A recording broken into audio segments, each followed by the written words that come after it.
বুজি পালে নে নাই? নহলেতো গৈছিলেই। 4টা সিট আছে এসেম্বলিৰ ইয়াত। যোৱাবাৰতো আমি এটাও সিট জিকা নাই ইয়াত। এইবাৰ ডিলিমিটেশনৰ পিছত অন্তত 2টা সিট জিকিব পৰা আমাৰ হৈ গ'ল। আৰু এই 2টাতো আমি কোনো জীৱনতে নিজিকো। কি নাম? জলেশ্বৰ। জলেশ্বৰ। এতিয়া জলেশ্বৰত আমাৰ ভোট দিয়া মানুহ বহুত নাই, 8-10 হাজাৰ মানুহ আছে। এই কাৰণে নিজৰ ভেটিটো ধৰি ৰাখক, নহলে আহা প্ৰজন্মক উত্তৰ দিব লাগিব যে ভেটি কিয় হেৰাই গ'ল, জাতি কিয় হেৰাই গ'ল, মাটি কিয় হেৰাই গ'ল, এই উত্তৰটো আমি দিব লাগিব। আৰু এই যদি জাতি মাটি ভেটিটো যদি বচাব খোজে একগোট হ'ব লাগিব। ৰাভা, বড়ো, বাকী যিখিনি জনগোষ্ঠী মানুহ আছে সবে একগোট হৈ আমি এইটো ধৰি ৰাখিব লাগিব। আৰু উন্নত ৰাভা আসাম আমি বনাব লাগিব। এটা সময়ত গোৱালপাৰাৰ যিটো মান মৰ্যাদা আছিল, এই মান মৰ্যাদাটো আকৌ আমি ঘূৰাই অনাৰ কাৰণে দিনে ৰাতি কষ্ট কৰি কাম কৰিব লাগিব। এই কথাটো ক'বলৈ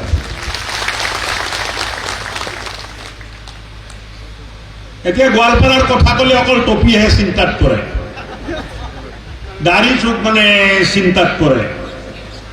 আৰু পাজামা ইহঁতে যিবিলাক পিন্ধে 1 ফুট 6 ইঞ্চি ওখ কৰি পিন্ধে, কিয় পিন্ধে বা মই নাজানো।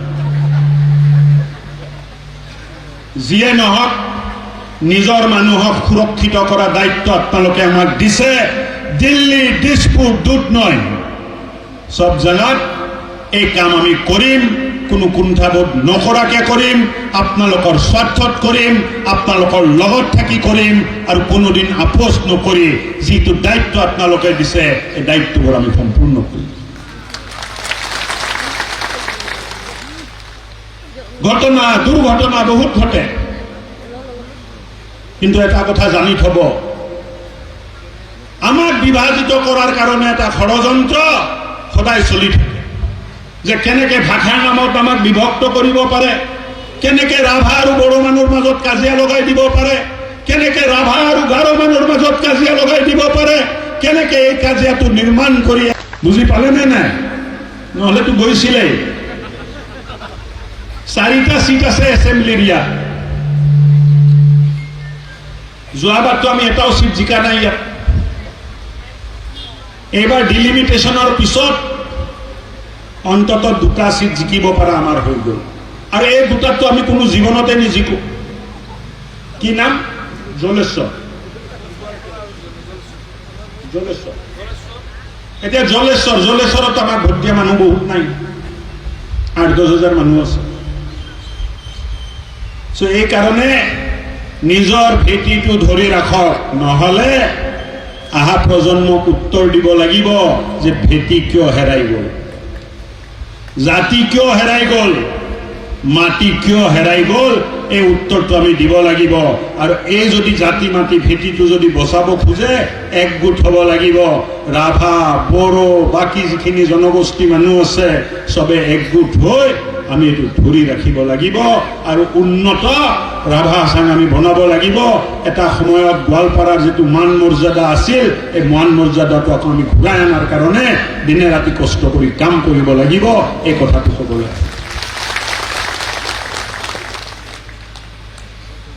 এতিয়া গোৱালপাৰাৰ কথা ক'লে অকল টপিহে চিন্তাত পৰে, দাড়ি চুক মানে চিন্তাত পৰে।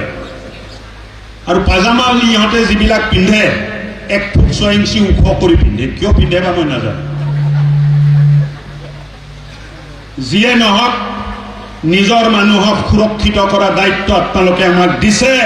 দিল্লী, দিছপুৰ, দুধনৈ সব জাগাত এই কাম আমি কৰিম, কোনো কুণ্ঠাবোধ নকৰাকে কৰিম, আপোনালোকৰ স্বাৰ্থত কৰিম, আপোনালোকৰ লগত থাকি কৰিম, আৰু কোনোদিন আপোচ নকৰি যিটো দায়িত্ব আপোনালোকে দিছে এই দায়িত্ববোৰ আমি সম্পূৰ্ণ কৰিম। ঘটনা, দুৰ্ঘটনা বহুত ঘটে, কিন্তু এটা কথা জানি থব, আমাক বিভাজিত কৰাৰ কাৰণে এটা ষড়যন্ত্ৰ সদায় চলি থাকে। যে কেনেকে ভাষাৰ নামত আমাক বিভক্ত কৰিব পাৰে, কেনেকে ৰাভা আৰু বড়ো মানুহৰ মাজত কাজিয়া লগাই দিব পাৰে, কেনেকে এই কাজিয়াটো নিৰ্মাণ কৰি এক